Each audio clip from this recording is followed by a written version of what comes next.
Il était une fois, le dimanche 16 octobre 2016, les affiches du maire de Béziers, le démantèlement de la jungle et un média implanté au cœur de la jungle de Calais.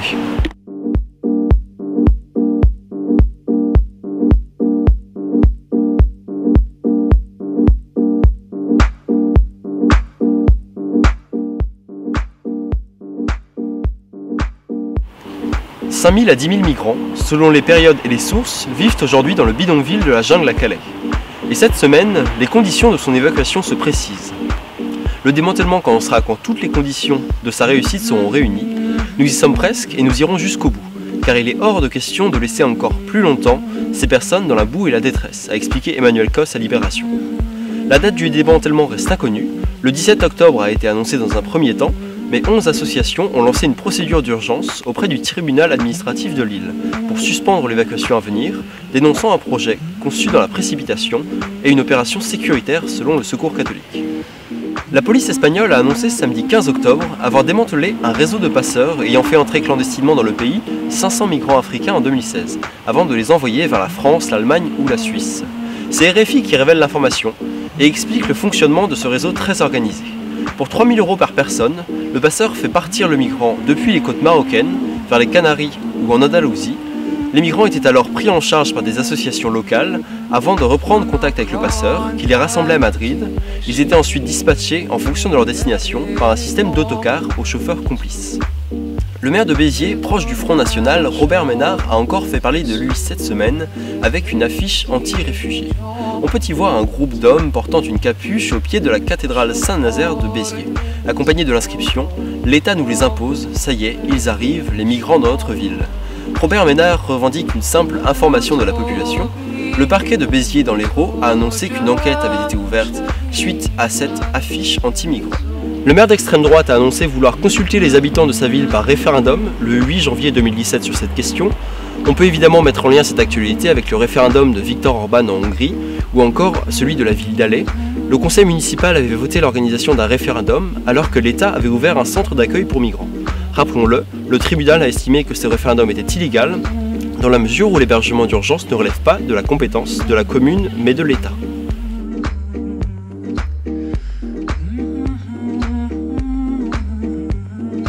Parmi nos choix de journaux français de cette semaine, un article du Figaro titré « Jungle de Calais, une évacuation à haut risque ».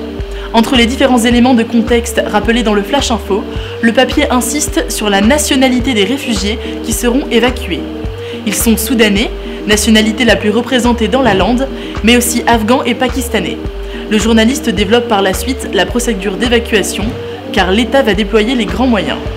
La question d'une possible résistance est évoquée de la part de certaines associations, comme les activistes No Border ou le Secours catholique, qui disent redouter les violences liées à cette opération de masse.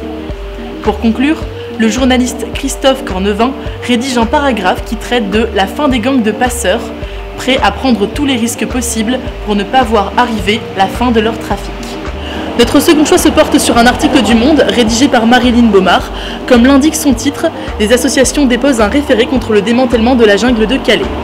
L'article s'est essentiellement tourné vers les groupes français et britanniques tels que le Secours catholique, l'Auberge des migrants, le Réveil voyageur, la Cabane juridique ou encore Utopia 56 qui expliquent que cette évacuation n'est pas contestée sur le fond mais sur la forme, dénonçant une procédure trop précipitée. Le référé a été déposé mercredi soir auprès du tribunal administratif de Lille.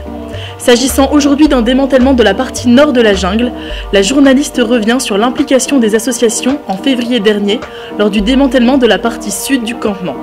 Elle ajoute que seules les associations françaises avaient participé à cette opération, contrairement à l'évacuation prochaine de la partie nord, dans laquelle les associations Care for Calais, Help Refugees et Refugee Youth Service seront engagées.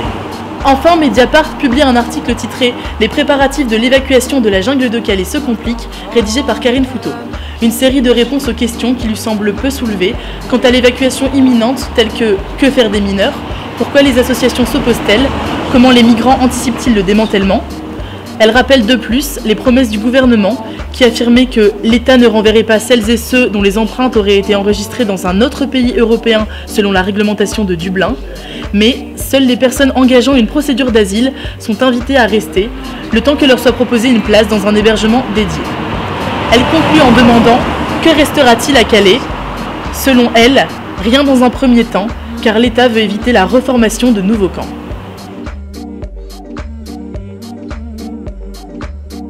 Et le plus de cette semaine, c'est une initiative d'Arte avec le groupe Ikari Press, un média made in la jungle, pour la jungle et essentiellement sur la jungle. Le projet a pour but de combler un grand vide dans la jungle, celui de l'information. Car le camp de Calais est une ville, avec des écoles, des lieux de culte, des médecins, des quartiers, des communautés, des magasins, des restaurants, avec tous ces services, tous ces rouages qui font vivre une communauté humaine, tous sauf un, les médias. Il n'y a pas de journal dans la jungle, pas d'information. C'est le règne de la rumeur, de la peur et de l'incertitude. Un média sur 4 supports annonce Arte, un journal papier, les réseaux sociaux, un site web, des reportages télé et produits en anglais, français, arabe et allemand. Le média est à la fois à destination des habitants de la jungle qui s'informent et communiquent beaucoup grâce aux smartphones et aux réseaux sociaux. Pour le grand public, le site Jungle News, hébergé par Arte, rassemblera une bonne partie des informations postées sur les réseaux sociaux enrichies. Des reportages seront également diffusés dans les émissions Arte Journal, Arte Reportage ou encore Arte Junior.